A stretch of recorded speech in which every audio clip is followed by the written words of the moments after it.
Mr. Upvote here. In r/Am I the Bad Guy, a mother pulls her daughter from a field trip over her teacher's concerning behavior.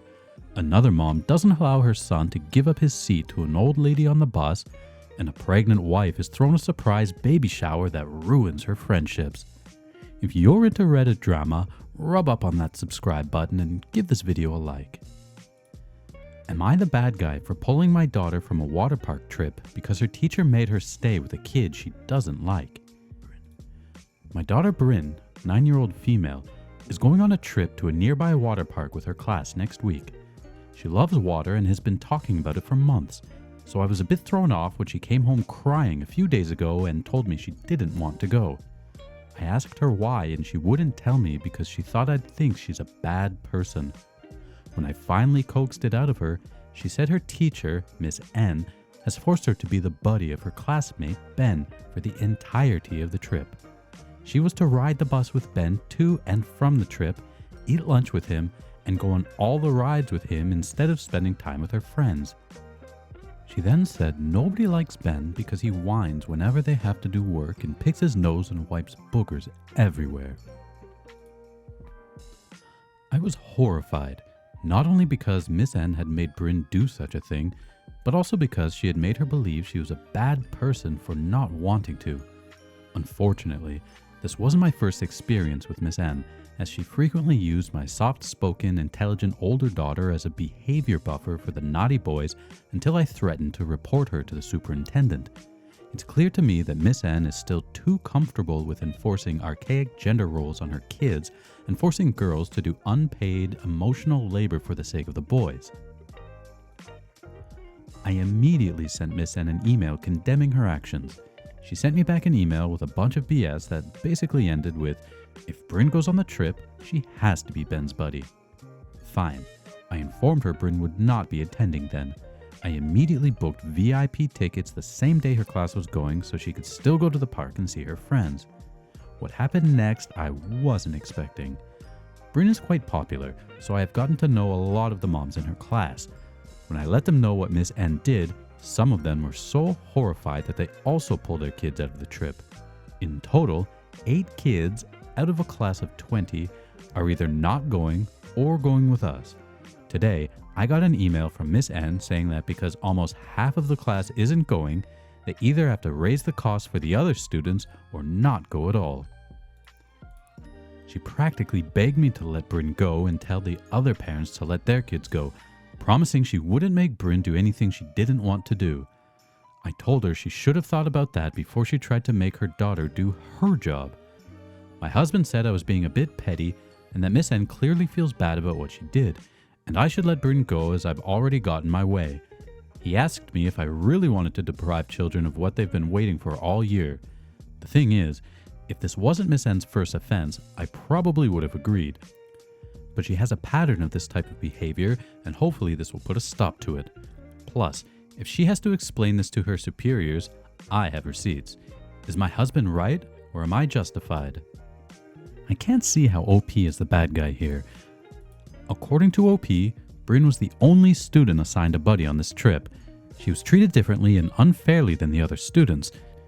It is quite odd that the teacher did this. I suspect that this boy is not well behaved or clings to the teacher more than she likes, so she gave him a buddy to cling to instead. I doubt the teacher feels bad about this and is backpedaling so that she doesn't have to explain to her superiors or the other parents why the costs have been raised or why the trip is cancelled. She only changed her mind once it was going to negatively affect her. So listener, what are your thoughts on this situation? What would you have done if you were OP? Leave your comments below. Am I the bad guy for not letting an elderly woman have my son's seat on the bus? Alright, so my son, 17 years old, has weekly therapy appointments that I take him to.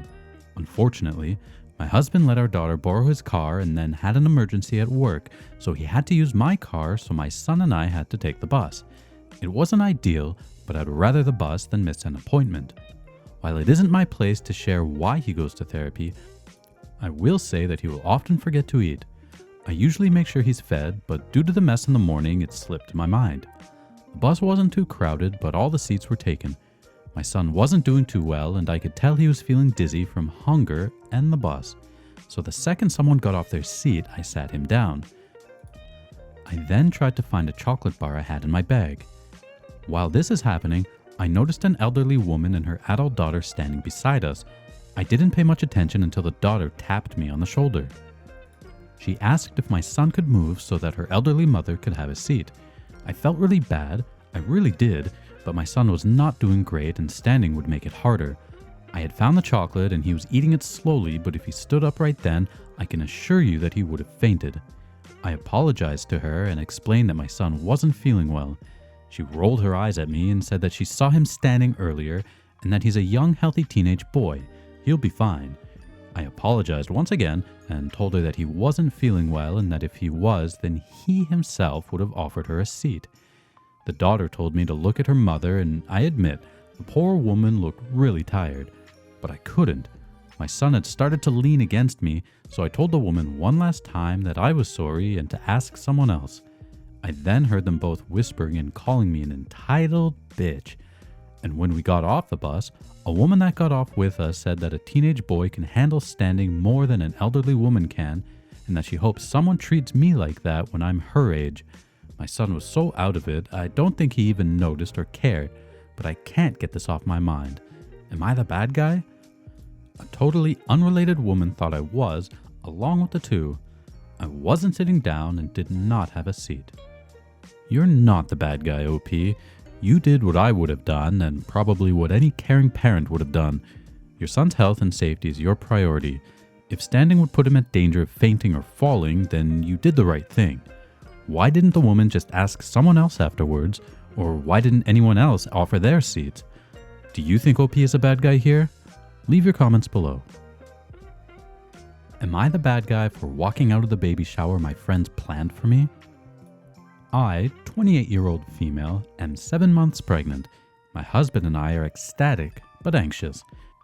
I have pretty severe endometriosis and have already had 3 miscarriages. When we found out I was pregnant again, we didn't tell anyone, not even our parents, for the first 3.5 months.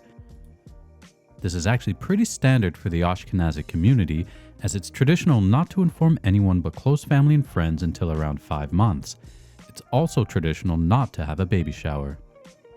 One of my close friends, Eliza, 31-year-old female, isn't Jewish. This has never been an issue between us up until now.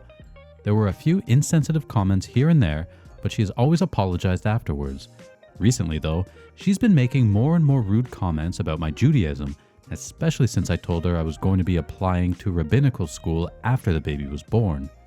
When I told all my friends, including Eliza, about my pregnancy, I made it very clear many times that I did not want a baby shower. I informed them that it wasn't my family's tradition, that in Ashkenazic culture it's considered bad luck, and that given my history, as well as my husband's, his mom died due to complications during her pregnancy with my sister-in-law, I really needed this sense of security. So when Eliza invited us over for Sunday brunch, I didn't think anything of it. When we got there, her house was decked out in pink and blue, and there were all these signs saying OP's baby shower hanging in her living room. About half of our friends were there, and they all started cheering, congratulating us, and pointing at all these presents they bought us. I immediately started crying, which I know was kind of dramatic. I just felt really disrespected and overwhelmed, and obviously my hormones are a little out of whack. I turned around and walked straight out of the house and sat crying in my husband's car while he chewed out our friends for not respecting my wishes and Eliza for inviting us over under false pretenses. He came out about 5 minutes after me and drove us home, also crying.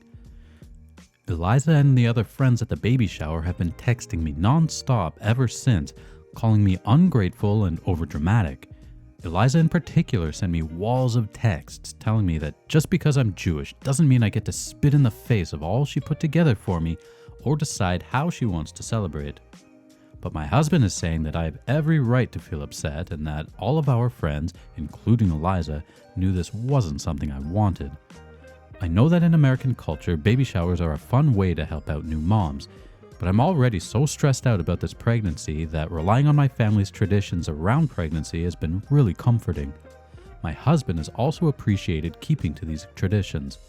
I feel like Eliza should have respected our wishes and the motivations behind them, but I also know that a lot of work and love went into planning that shower, and I hate that I made my friends feel unappreciated and like I don't value them because we don't share a religion.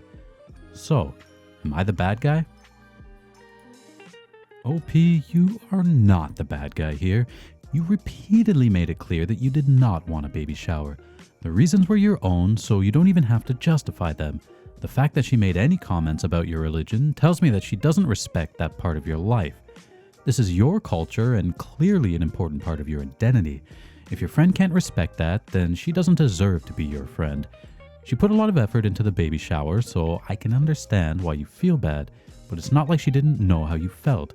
She tricked you into coming knowing that you didn't want that. She threw that baby shower to make herself look good. If she wanted to help you as a new mom, she could have simply given you the gifts she thought you'd need and appreciate without all the celebration. OP has since provided some updates. Wow, I was not expecting this to blow up like it did. Before I give an update, I just wanted to provide some context for my friendship with Eliza. My husband and I moved to this area during the height of COVID and a month after my first miscarriage. We were feeling incredibly isolated and were missing the community we'd built in our previous city. Eliza's husband works with mine and they became fast friends, so we started getting invited over for dinner about once a week, and from there we were kind of subsumed into their group. If we'd moved at a different time, I think we might have been more discerning in choosing new friends, but at the time, we just felt lucky to have found a community so quickly. Anyway, on to the update. I sent everyone who helped arrange the baby shower a paragraph restating my reasons for not wanting a baby shower, expressing my hurt that they ignored my boundaries and refused to apologize for doing so, and asking for space as I reconsider our friendships. I then blocked them all and will keep them blocked for now. I also reached out to those in the friend group who weren't part of the baby shower to explain what's going on. It turns out that this half of the group had no idea this party was happening. Eliza apparently knew that they would have been against it, and so they were as in the dark as I was. They came over today to check on me, and I feel that they, at least, are still friends worth keeping. Also, Eliza's husband Dan reached out to mine today. For context, Dan has been out of town on business for the last week and wasn't at the shower, nor did he know it was happening. He explained the whole situation from his end. Apparently, Eliza's been getting more religious ever since they had their son last year, which Dan isn't too thrilled about since he was raised in a right-wing evangelical family in Texas.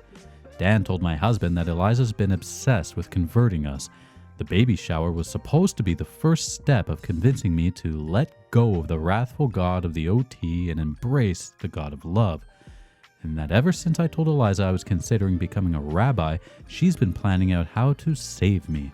Dan is absolutely mortified and apologized profusely. He told my husband that while he hopes this doesn't mean the end of their friendship, he completely understands if this whole situation is too much for us. He even sent over flowers as an apology, which was very sweet. This whole episode was a huge wake-up call for me. I realized that I'd been making a lot of excuses for Eliza and some of the other people in my circle and giving them a pass on their anti-Semitism. Growing up, my two best friends were Catholic and Muslim respectively, and they both served as my maids of honor at my very Jewish wedding. I've always cherished my non-Jewish friends and have always sought to create friend groups that embrace difference. I also have non-Jewish family members who I love and respect very much. I think that because I've always had such positive experiences with interfaith friendships, I assume that every interfaith friendship I had would always be positive. But upon reflection, I know I've been allowing some really awful comments slide to keep the peace, and this baby shower was more of a culmination of bad behavior than an introduction of it. Thank you all for helping me process this. You've helped me realize that I do not want to raise my child in an environment that shames them for who they are. Anyway, I'm going to step away from Reddit for a bit and take some R&R. My husband and I thank you all so much for the honesty and well wishes. Well, it sounds like Eliza is a horrible friend and OP needs to cut her out of her life. So listeners, what are your thoughts on this one? Please leave your comments below. And that's going to do it for this video. If you've enjoyed these Reddit stories, don't forget to like, subscribe, and leave comments.